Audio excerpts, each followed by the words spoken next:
teman-teman, di video film bertema memasak yang dibumbui oleh komedi berjudul The God of the Cookie yang diperankan oleh Stephen Chow.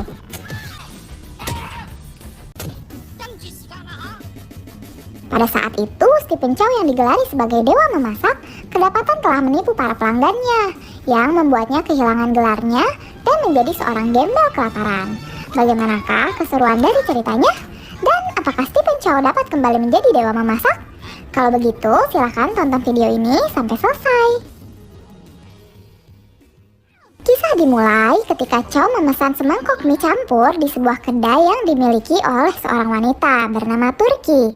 Dan setelah memakannya, Chow langsung mengkritik makanan yang dirasanya kurang enak, mulai dari rasa, tekstur, tingkat kematangan, dan juga kebersihannya. Sehingga terjadilah perselisihan di antara mereka berdua, yang menjadikan Chow kemudian berkata kepada Turki bahwa dulunya dia adalah dewa masakan. Sontak saja pengakuan dari Chow itu membuat Turki kaget setelah mendengarnya. Setelah itu adegan flashback kehidupan Chow dahulu, ketika dia masih diberi gelar dewa masakan. Saat itu dirinya yang sebetulnya tidak tahu apa-apa tentang masakan menjadi juri untuk sebuah kompetisi koki.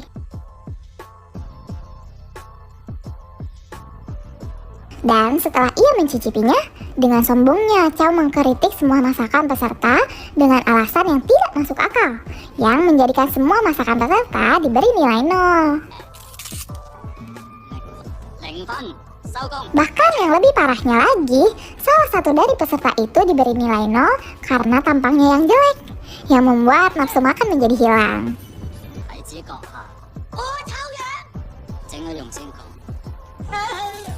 Kemudian, untuk mengakhiri acara kompetisi, Chow memperagakan keahliannya dalam membuat suatu hidangan, yang mana hidangan itu membuat para peserta kagum akan rasanya.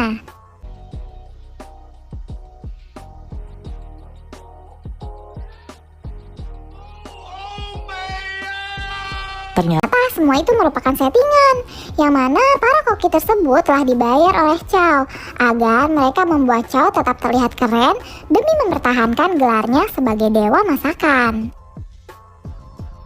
Setelah itu, Chow bertemu dengan rekan bisnisnya yang bernama Paman Tai untuk membicarakan produk yang akan dipasarkan dan juga membicarakan tentang strategi penjualan bakso. Namun setelah dicek oleh Chow, menurutnya baksonya kurang elastis dan akhirnya Chow memantulkannya ke muka Paman Tai.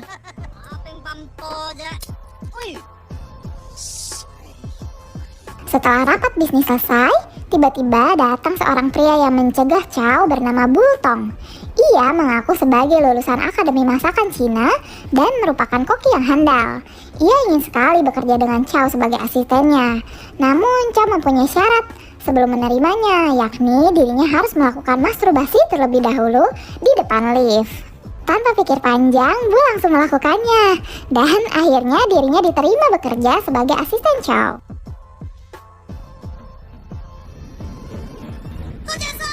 Pada hari pertama Bull bekerja, ia dipaksa untuk mengantarkan anggur merah kepada Chow. Dan tanpa sengaja, kakinya tersandung dan menumpahkan minuman itu. Karena kejadian tersebut, Chow menjadi marah dan menghukumnya dengan cara menaruh mukanya ke dalam masakan.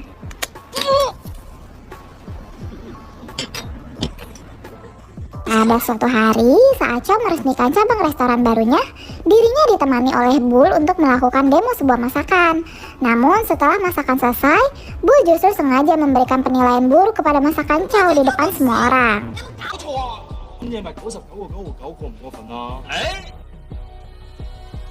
Bahkan Bull mengatakan bahwa Chow bukanlah dewa masak yang sebenarnya, melainkan hanyalah seorang penipu ulung.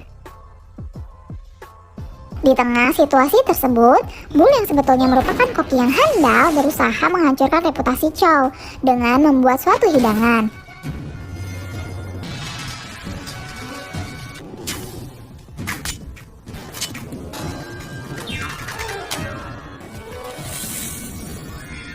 Dan mengaku bahwa dirinya dewa masakan yang sebenarnya. Bahkan di tengah kekacauan itu, polisi datang untuk menahan Chow karena para pelanggan mengalami keracunan setelah memakan daging sapi dari restorannya. Ternyata semua itu adalah ulah pamantai yang sejak awal sudah bekerja sama dengan Bull untuk menghancurkan reputasi Chow, yang akhirnya membuat Chow ditangkap, sementara gelar Dewa Masakan diambil alih oleh Bull Tong.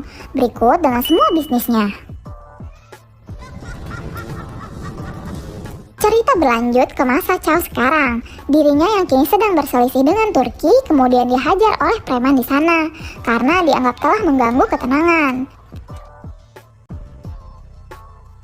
Namun setelah melihat Chow yang babak belur, Turki bersimpati dengan memberikan semangkuk nasi padanya. Dan di luar dugaan, Chow langsung memuji rasa masakannya. Malam harinya, Turki berselisih paham dengan seorang pemilik kedai yang bernama Agus mengenai hak dagangan yang akan dijual, bernama udang kencing dan bakso sapi. Saat itu, Chow menyela perdebatan mereka tanpa diketahui. Namun, saat Agus dan Turki membariskan semua anak buahnya, akhirnya Chow ketahuan dari suaranya yang membuatnya terancam mendapatkan hukuman potong tangan. Saat itu, Chow terselamatkan karena Turki berusaha membelanya dan akhirnya berhasil membuat takut Agus berikut semua anak buahnya.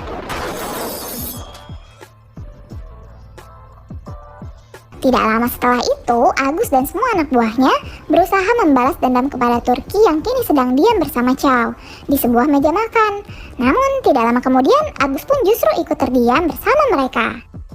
Ternyata mereka semua terdiam karena melihat bakso sapi yang digabungkan bersama udang kencing memantul di atas meja seperti bola pingpong. Saat itu Agus heran dengan nama yang aneh, yaitu bakso sapi kencing. Dan ketika Agus mencobanya, bakso itu memuncrat deras seperti sapi kencing dan rasanya pun sangat enak sampai membuat Agus berhalusinasi. Chow kemudian menjelaskan bahwa bakso itu hanya bisa dibuat oleh tangan Turki karena hanya Turkilah yang mempunyai kekuatan untuk menumbuk daging sapi sebanyak 26.800 kali agar dapat elastis. Akhirnya setelah demonstrasi bakso itu, mereka bertiga lantas menyusun rencana untuk berbisnis dengan membuka sebuah restoran bakso bersama. Tentunya dengan bakso sapi kencing sebagai menu andalannya. Singkat cerita, restoran pertama Chow, Turki dan Agus akhirnya dibuka. Awalnya toko mereka sangat sepi karena harga yang ditawarkan sangat mahal. Oleh sebab itu, strategi pun dirubah untuk mendatangkan pembeli dengan cara menurunkan harga hingga menjadi gratis. Akhirnya dengan cara itu datanglah pelanggan pertama mereka, yaitu seorang suster. Namun saat akan memakannya, dia dipanggil oleh atasannya dan secara tidak sengaja bakso itu terbawa yang akhirnya dimakan oleh seorang pasien. Chow dan teman-temannya saat itu dilanda keputusasaan, tiba-tiba terkejut dengan datangnya suster tadi dan para pasien lainnya untuk memburu bakso gratis, yang membuat Chow menaikkan kembali harga baksonya, bahkan lebih mahal dari harga sebelumnya. Lambat laun, restoran itu pun mulai ramai pembeli sampai diliput oleh media, yang membuat bisnis menjadi lancar dan nama bakso sapi kencing menjadi terkenal. Saat itu, Chow diwawancarai oleh wartawan tentang kelebihan dari baksonya. Uniknya, Chow memperkenalkannya dengan cara menjadikan baksonya seperti bola pingpong dan memainkannya, hingga membuat Bull dan Pamantai menjadi cemas karena bisnis Chow yang semakin besar. Pada suatu hari, Bull dan Pamantai bertemu dengan Chow yang saat itu sudah sangat sukses. Chow kemudian berkata pada mereka bahwa dirinya akan mengikuti kompetisi Dewa Masak yang akan diadakan bulan depan dengan maksud untuk mengambil kembali gelarnya. Awalnya, perbincangan mereka berlangsung dengan baik. Namun, karena Chow mulai mengejek, akhirnya terjadi pertengkaran yang diakhiri dengan Turki yang menghajar Pamantai. Saat itu, Chow berusaha menenangkan Turki dengan membawanya ke kamar mandi. Dan disinilah terlihat bahwa Turki sebetulnya menyukai Chow dan akhirnya pergi setelah Chow memarahinya. Malam harinya, Chow dan teman-temannya berkumpul sambil membicarakan Chow yang akan mengikuti sekolah masak di Cina. Tentunya agar dapat mengalahkan Bull Tong dalam memasak. Di sana, salah satu dari mereka membicarakan mengenai tampang Turki yang memiliki tanda luka di mukanya. Ternyata dulunya Turki adalah wanita yang cantik. Namun jadi seperti ini karena berkelahi dengan kelompok geng ketika dia mempertahankan bendera Chow yang dipina sebagai dewa masak. Bahkan gerobak dagang Turki hingga saat ini masih dipenuhi dengan foto Chow, yang membuat Chow kini menyadari bahwa Turki benar-benar mengidolakannya. Tidak lama setelah itu, Turki pun datang, langsung mengutarakan isi hatinya kepada Chow. Namun, Chow yang tidak menyukainya langsung kabur menggunakan taksi, yang membuat rasa sedih menyelimuti hati Turki. Singkat cerita, ketika Chow berada di Cina dan tengah mencari di mana keberadaan sekolah masak, dia dikejutkan dengan kedatangan Turki yang ternyata datang menyusulnya untuk memberikan semua keperluannya. Di sana, Turki pun ingin diberi gambar hati oleh Chow sebagai kenang-kenangan. Namun, Chow menolaknya karena dia menganggap Turki hanya sekedar teman. Mendengar hal itu, Turki menjadi kecewa, bersama dengan datangnya orang suruhan dari Paman Tai untuk membunuh Chow. Turki ketika itu dengan sigap melindungi Chow hingga akhirnya dirinya tertembak. Sementara Chow gagal melarikan diri. 1 bulan kemudian, kompetisi Dewa Masak akhirnya dimulai dengan kehadiran Sang Ratu Rasa yang akan menjadi juri. Di sana Bull hadir tepat waktu, sementara kursi Chow masih kosong. Anehnya Bull merasakan bahwa sesuatu yang buruk akan terjadi karena ia melihat rasi bintang yang bersatu. Namun pada detik-detik akhir ketika kompetisi akan dimulai, Chow datang tepat waktu dengan sangat keren.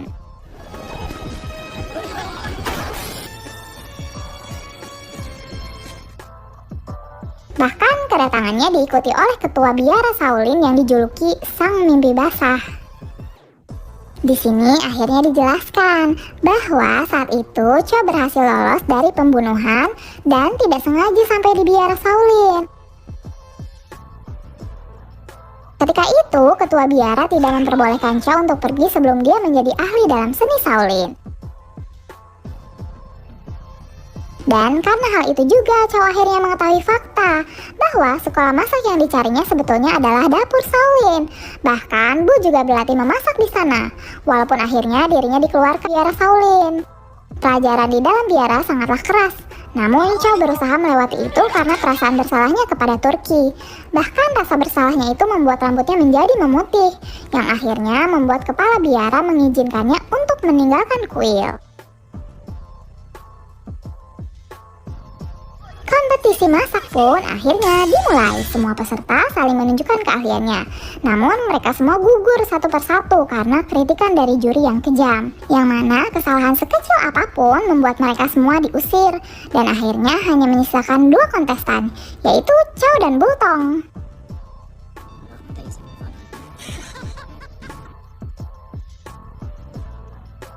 Kemampuan masak mereka sangatlah hebat dengan sama-sama memakai teknik yang tidak biasa. Juga karena mereka berdua belajar dari dapur yang sama. Ternyata walaupun kini Chow hebat dalam hal memasak, kekonyolannya ternyata tidak berubah, yang dengan sengaja mengejek Bull dengan mengikuti gaya memasaknya.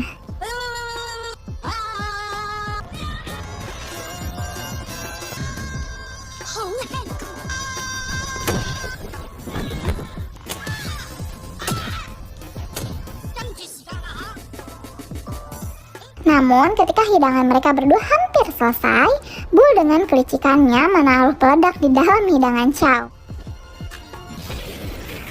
yang mengakibatkan masakannya menjadi hancur dan tidak bisa lagi untuk dihidangkan. Akhirnya dengan sisa bahan dan hanya sedikit waktu yang tersisa, Chow membuat hidangan sederhana bernama nasi kesedihan, yang mana nasi itu sama dengan pemberian Turki saat dirinya kelaparan. Namun perbedaannya, nasi itu kini dibuat dengan teknik memasak yang bernama tangan kesedihan. Itu adalah gaya memasak dengan kungfu yang ia ciptakan sendiri ketika dirinya meratapi kesedihan atas rasa bersalahnya kepada Turki. Waktu memasak akhirnya selesai, dan mereka berdua telah berhasil menyelesaikan hidangannya. Juri ketika itu langsung mencicipi hidangan mereka berdua.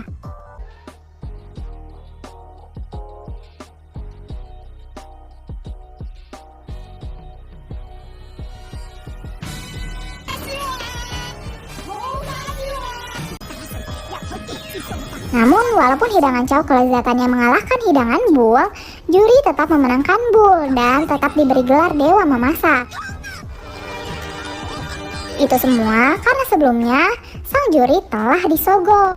Saat itu, Chow tetap menghargai keputusan juri, walaupun dirinya telah dicurangi. Namun, dirinya mengatakan bahwa siapapun yang memasak dengan ketulusan hati dapat menjadi dewa masak. Namun, saat Bultong akan meraih piala, terdengar suara yang menggelegar dari langit seperti petir.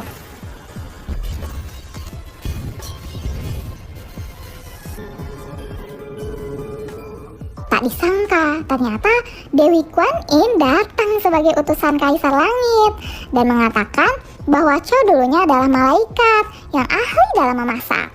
Namun karena telah membocorkan resep masakan langit, Chow akhirnya dihukum untuk turun ke bumi dan menjadi manusia konyol. Karena cinta yang begitu mendalam dan telah mengerti arti dari kebenaran, Kaisar Langit akhirnya mengampuni Chow. Namun Paman Tai justru membuat ulah terhadap Dewi Kwan Yin dengan cara menantangnya. Alhasil Dewi Kwan Yin mengutuk Paman Tai menjadi anjing. Sedangkan Bull yang sangat jahat mendapatkan hukuman kejam, yaitu dadanya menjadi bolong.